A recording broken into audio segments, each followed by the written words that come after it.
Hello, everyone. It's Deacon Joe again. I was supposed to give the reflection of the Advent by Candlelight last weekend, but in the morning I wasn't feeling too great. But fortunately, this weekend I'm feeling a lot better. I had already written the talk, so I wanted to give it. So I'm going to give a little reflection on Luke's Gospel. So this is a reading from the Gospel of Luke, chapter 2. In those days, a decree went out from Caesar Augustus that the whole world should be counted. This was the first enrollment when Quirinius was governor of Syria, so all went to be enrolled, each to his own town. And Joseph too went up from Galilee, from the town of Nazareth to Judea, to the city of David that was called Bethlehem, because he was of the house of the family of God, to be enrolled with Mary his betrothed, who was with child. While they were there, a time came for her to have her child, and she gave birth to her firstborn son. She wrapped him in swaddling clothes and laid him in a manger, because there was no room for them in the inn. That is what we celebrate this season. The infinite God of the universe, creator of everything, becomes a little baby. What a mysterious reality. To the ancient world, God becoming a little baby would have seemed like a contradiction. If we just take a look at Greek and Roman mythology, we can see that the gods have no kind of personal relationship with humanity. The gods are totally transcendent, and they come to earth to basically just mess with humanity. When we look at the history of Israel, we see an affirmation of God's divine transcendent power. God tells Moses in Exodus chapter 3, "No man can see me and live." And we see his mysterious presence with Israel in the meeting tent in the desert. God is so infinite and powerful and mysterious, and because we are so limited and finite, our minds can't receive him. He is too much. Although in Israel, God's not necessarily feared in the same way that he is in pagan nations, they still are very aware of God's transcendence and mysteriousness. And so as Israel awaits a Messiah for centuries, it would be easy to think that God would come and save them in some powerful, mysterious way. Israel got caught up in some pretty bad stuff. Not only were people conquering them and they're constantly suffering, but people in Israel also turned against God and rejected him. Just think of the golden calf.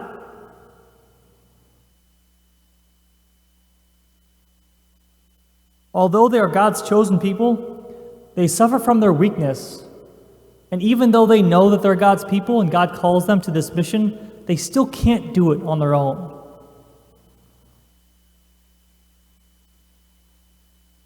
So if God is going to come and save them, like he keeps promising through these prophets, he's got to come in a big way, because they are really lost. Israel's so far down a bad road, it's going to take something big to be able to save them. And we also learn in Genesis how God is so powerful that he can create all things in one instant, and out of nothing. He's outside of time, and he sees all time at one instant, the eternal now, as it's called. When the Holy Spirit inspired the prophets to speak about the coming Messiah thousands of years ago, God knew exactly how he was going to come to earth in Jesus Christ when it was written. He's all-powerful, infinite, outside of time, and is the creator of all. And as David speaks of this mystery, he says, "Even the heavens can't contain God." That is how powerful God is. And I know we can think about this in general ways, how the infinite, transcendent God becomes so particular, so concrete in a little baby. I think it's helpful to reflect on this in particular ways, to think about how God has shown his transcendence and power in our own life. I know I can look at my life and see how all the moving pieces, events, and people came together at just the right time to bring me here today. I think of all the people that God has brought into my life at the exact right time to help me grow, to see that he has called me to be his priest. And I think about all of those seemingly random events of my life, which actually ended up being very formative, because my mind is so limited, and I can't even begin to fathom how the Lord thought up all of this, much less how he actually accomplished it in my life. And so I think about God as a director of a movie or an author. Like any director, he can manipulate and move around characters and events to lead to the end that he wants it to go to. But the thing is, a director can take a reshoot, can shoot again, can do a redo if it doesn't work out well the first time. And a director will only use the best possible actors and the best possible set to create his story. And his actors are trained, and they do what he wants them to do. We, on the other hand, often make choices that seem contrary to what God, the divine director, wants. God works with actors who don't listen to him, and there are no retakes. And somehow in all of this, God still respects our free will. I know if I was in his position, I would probably get annoyed, and I would be likely to limit the freedom of actors so that they will do what I want. But fortunately, I am not God. He is so big and powerful that he is still in control even when we do the opposite of what he wants us to do. And sometimes the hardships and suffering we endure as a result of our own weakness actually lead to our sanctification. We can really see that when someone is an expert in something, they can be the best even with the worst instruments. And we can see how powerful God is in the fact that he accomplishes the best possible work, which is our sanctification, with the least qualified instruments, which is us. And the mystery that we reflect on in this Advent and Christmas season is that when God chooses to come into our lives, he chooses to come so small, so small. And I find that often I don't recognize him until after the fact. This has certainly been the case in my own life. I can think back to the spring of 2009, when I received a sign-up sheet for a retreat at the seminary. Now, I was a youth group kid, but I certainly never really had a serious thought about being a priest. In fact, I remember seeing a vocations video at school and going home to my mom and basically making fun of it at how lame it was. But for some reason, I went on that retreat that weekend. I met some amazing people, the food was amazing, and I just had a really good time there. And it all leads up to Saturday night in the chapel. I was praying Liturgy of the Hours with the other guys on the retreat and the seminarians. And after night prayer, we sang a hymn to Mary. We sang the Salve Regina. And I'd never heard that song before, and I'd never really been in a chapel with 30 other young men actually singing. And I was just captivated when I heard that song.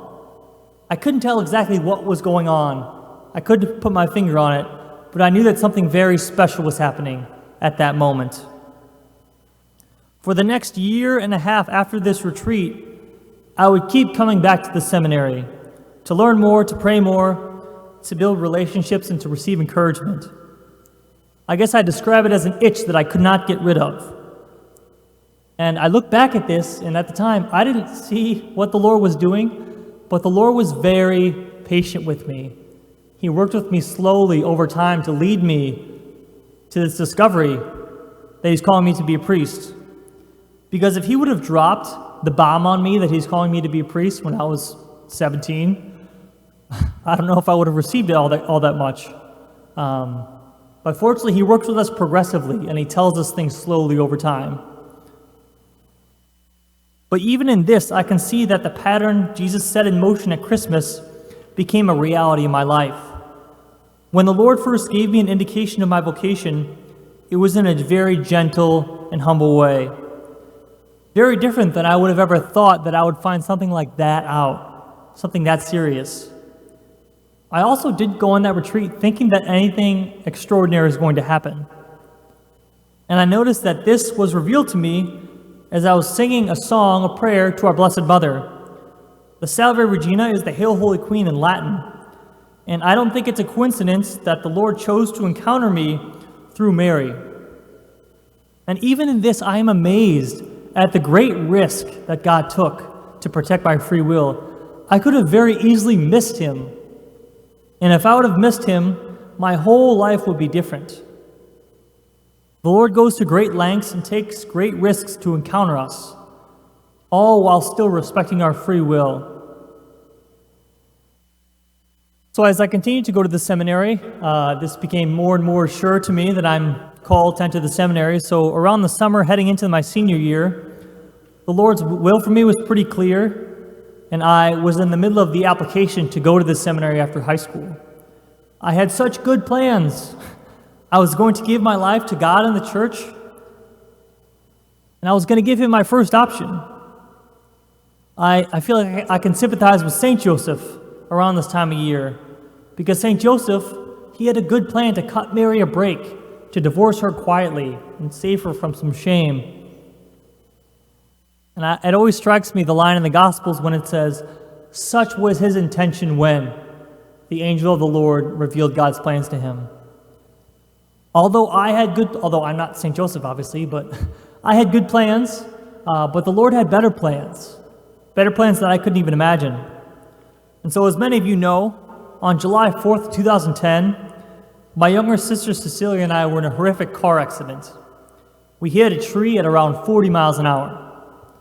She was crushed from the waist down, breaking many bones below her pelvis, and I was crushed from the waist up, with multiple fractures in my face and my skull, 3 strokes, an extremely severe traumatic brain injury, 2 collapsed lungs, a piece of bone blocking blood flow to my brain on my carotid artery, a broken jaw, major blood loss, and probably much more. And at the scene, our chances of survival were very, very low. I know I was talking to a paramedic who was there that day, and he said, I had a trach. They put a breathing tube in my throat, and he said the way that they got the tube in my throat, this was try number 3 or 4. And his words to me were, if this doesn't work, we're done. We're done. So the story's almost over at the scene of the accident. That's how bad it was. And this bad prognosis, was only confirmed when we got to the ICU and we were in ICU rooms next to each other. Now, I can only speak about my experience, but my sister also had incredibly severe injuries. So we were both in very terrible circumstances, but just very different. And so the story, obviously, there's a lot more to the story than I'm going to talk about. My sister went through a lot, but I can really only speak about my journey. So I'm in the ICU and not expected to make it. This might seem like the worst possible thing that could have happened, and it has happened. God seems to have abandoned me.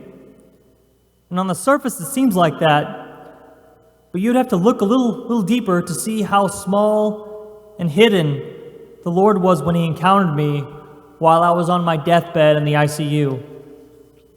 The first way that the Lord encountered me was when my friend Zach would visit me. Zach is a priest now, but he was a seminarian at the time. And I just picture what this was like for him to come and see me. One of your good friends who you were just laughing and joking with last week is now laying on the bed dying in front of you. And I'm sure the only sound in that room was probably the breathing machine that I was on.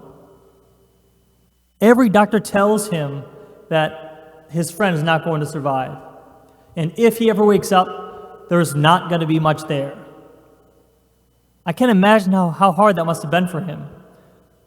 What can you do when you're spending time with your friend, but your friend is in a medically induced coma? I guess the only thing you can do is pray. And so sometimes he would pray the rosary out loud to me while in my room. And because of my collapsed lungs, I was hooked up to some sort of machine that would regulate my breathing to make sure I was getting oxygen. And I'm not sure how many times this happened, but he has told me that sometimes he would pray the rosary in my room. And when he would pray the rosary, the machine that was hooked up to my lungs would show that when he would pray the rosary out loud, the machine would stop working and I would begin to breathe on my own. The words of the rosary literally bring breath to my lungs. That's not just a beautiful image, that's a reality at this point. But again, the Lord prefers to encounter us in small and hidden ways. Zach was the only one who was conscious in that room, and no one else knew about it. And again, this blessing was brought into my life through Mary. And the Lord was not yet done in the ICU. My friend Molly would come to visit me while I was a patient there. And again, I'm just trying to picture this. Molly and I were really close friends. She's actually a sister now. We discerned together in high school. She was one of my closest friends, and we were laughing and joking again a few weeks ago. And now she comes to spend time with me while I'm literally dying in front of her. That's intense for a 17-year-old. I can't imagine how hard that must have been. And I would think it would be pretty hard just to be in the room with me in that state. And I guess doctors said it would be good for me to have some kind of physical contact or touch. And so when she would come into my room to be with me, she would just hold my hand for her shift. Being in that room was hard enough, but that is not enough. This kind of love can only be explained by the love of Jesus. The love of Jesus wants to come close, even when we are the hardest to come close to. And so, eventually, obviously, I left the ICU, I got out, but things are still not great. According to my neurologist, when I left the ICU to go up to his floor, the neuro rehab floor, I had to be assessed so they could get a sense of where I am. And so the way that they score it is on a basis of 17 categories. And each one of these categories is scored between 1 and 7. And the total of the combination of all these numbers kind of gives doctors a sense of where the patient is. And so I think there's like 119 total possible points that you could get. And I would think that like a bad score would be like a 50 or a 60. That would be like pretty bad.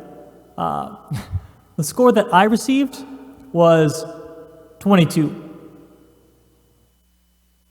which is almost a 1 in every category.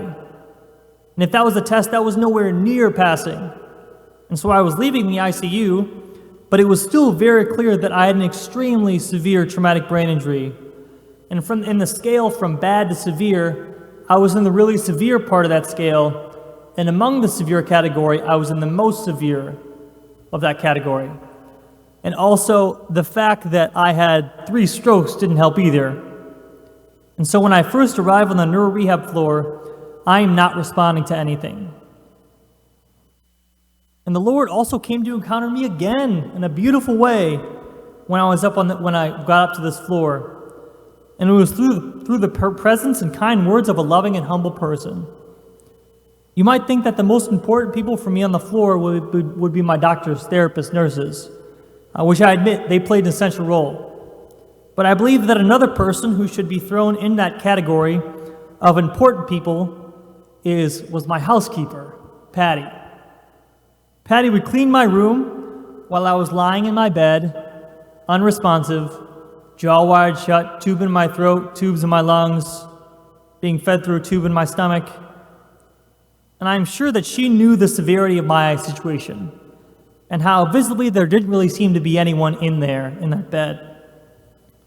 And it would have been very easy to just clean the room and not even acknowledge the unresponsive kid lying there in the bed. However, Patty would clean my room and she would talk to me as if I was in there.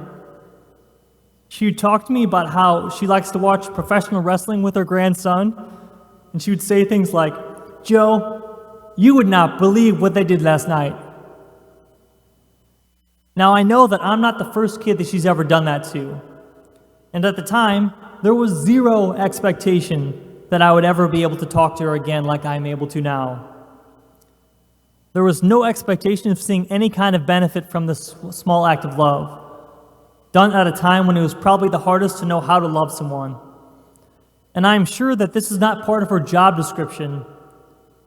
It was so hidden, and if she or my parents hadn't told me later, no one would have ever known about this. And like I said earlier, God comes to encounter us also in ways, small and hidden ways, but also ways that we don't expect. And I am also struck at how the Lord comes to encounter me in little ways, but they far surpass anything I could ever dream of. And so on September 17th of 2010, which was 74 days after the accident, the doctors took the trach tube out of my throat. And because doctors had not seen much brain activity for so long, and also given the discouraging results on brain scans, my parents were told that speech, if it comes at all, would be many, many months away. We're going to start with sounds. That's the first goal. But speech is a long way away. And a few years ago, I talked to my speech therapist about this, and she's talking about this meeting. And she told me that although they were saying this was the best case scenario, she said, realistically, I didn't think you'd ever speak again. From this doctor who does this as for a job, she sees this kind of case a lot. So after the surgery, a Jesuit scholastic from my high school, who's now a priest, Father Ronnie O'Dwyer, came to my room to spend time with me. And again, he was likely told that I would not be doing much other than lying there lifeless in this bed. And so what do you do in that kind of situation? And so he took the same approach as Zach, and he prayed out loud to me.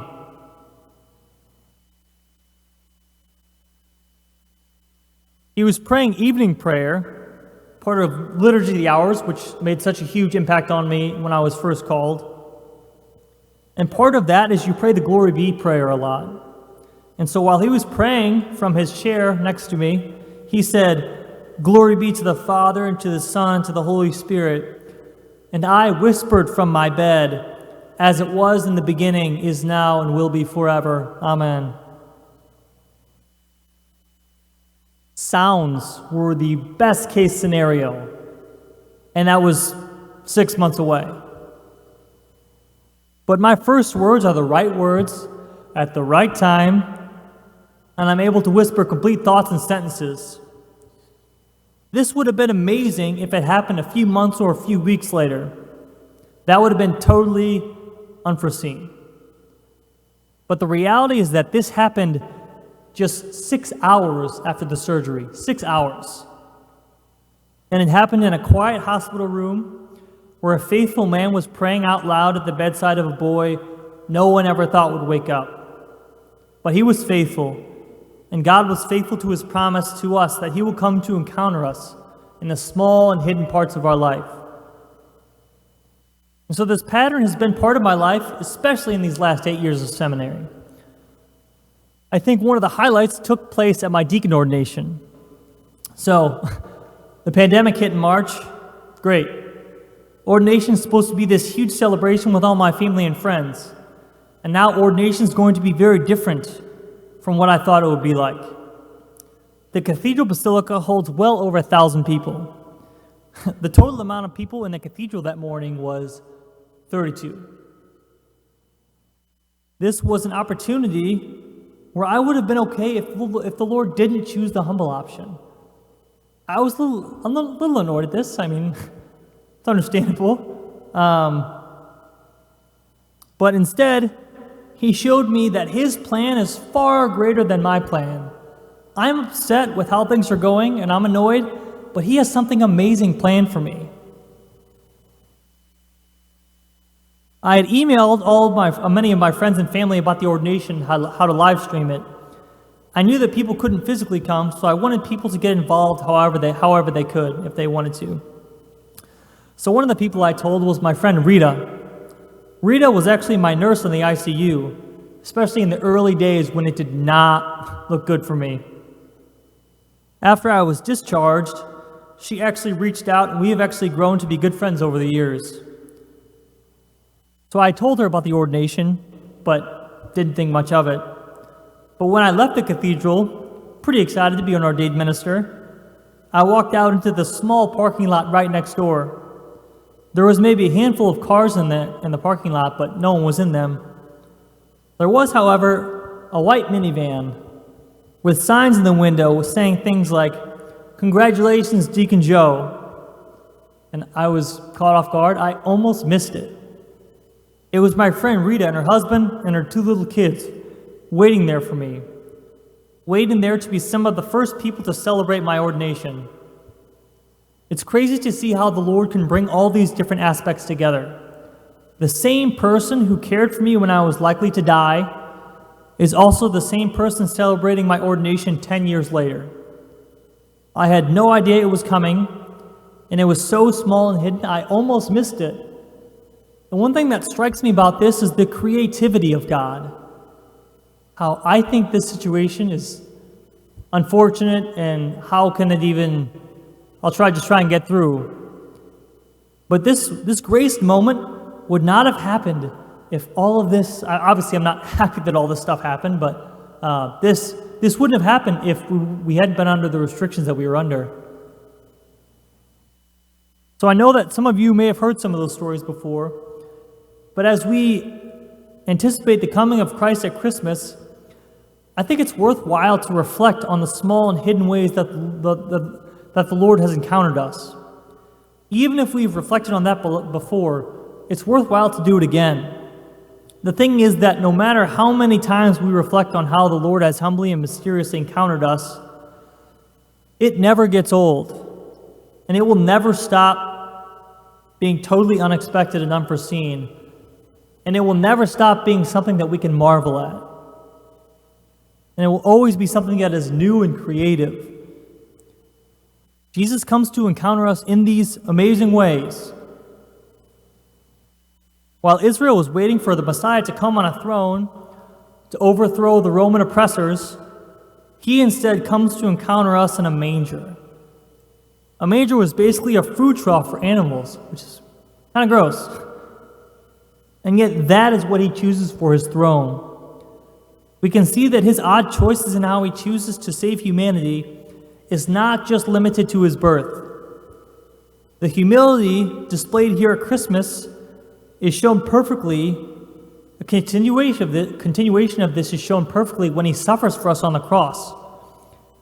That is so different than how we think it should be.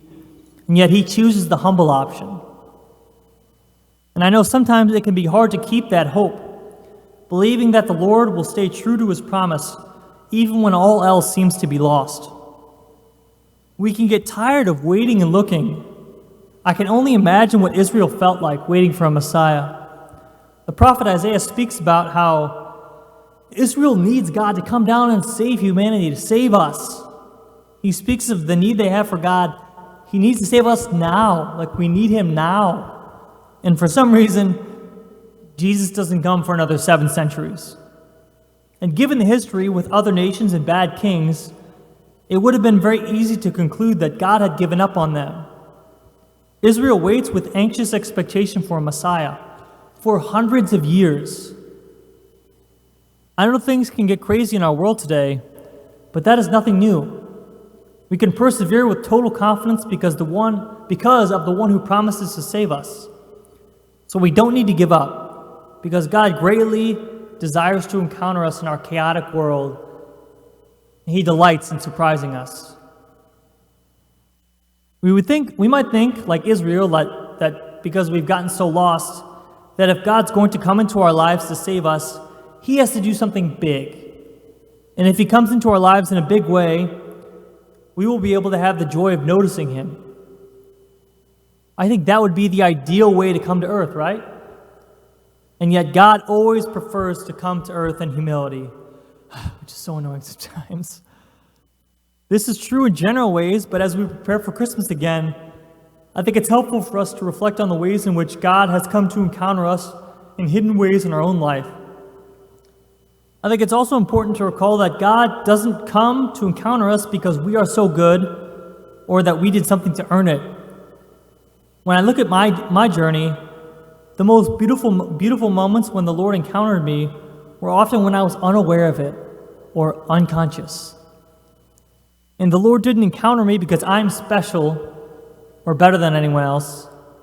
The Lord goes to great lengths to encounter us and me and you because he is good and he is loving.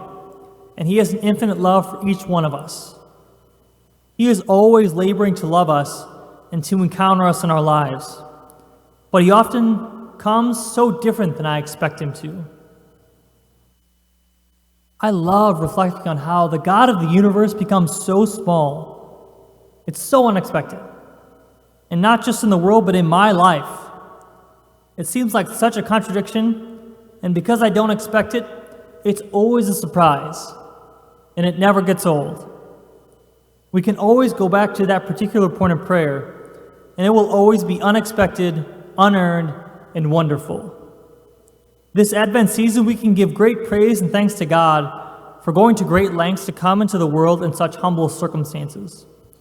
We thank Him for His patience and gentleness with us, and we ask Him for the grace to receive Him with faith when He comes to encounter us in our daily lives in small and hidden ways. And in this Christmas and Advent season, we are challenged also to rethink our own image of God. In Advent, we are encouraged to encounter Jesus as He is, not as we think He should be.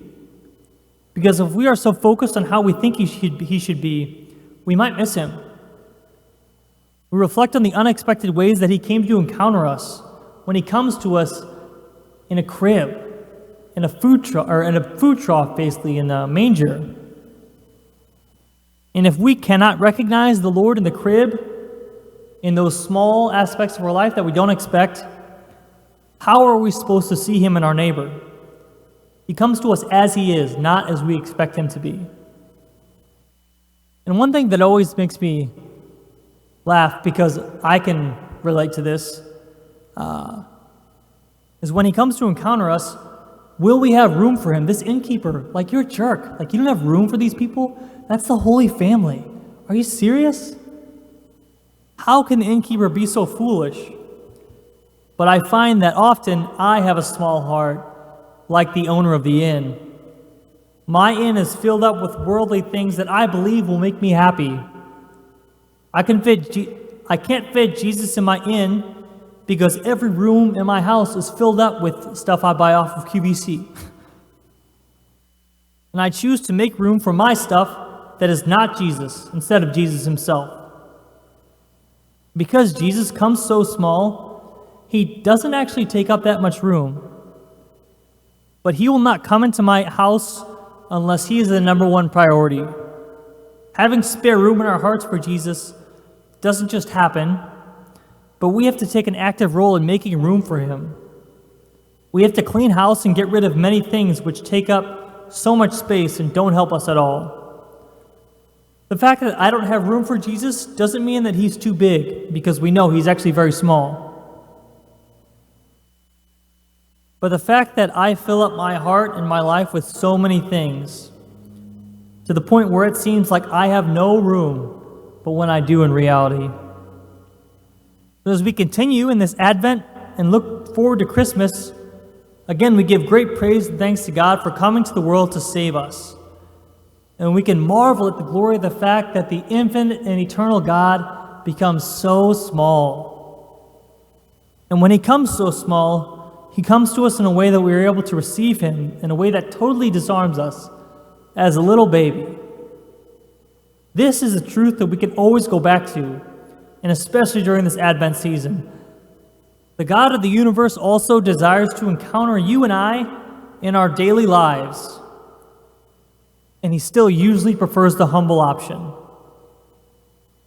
And so as we continue in anticipation of Christmas, we ask for the grace to notice Him when He chooses to come in a humble and hidden way. Praise be Jesus Christ, now and forever.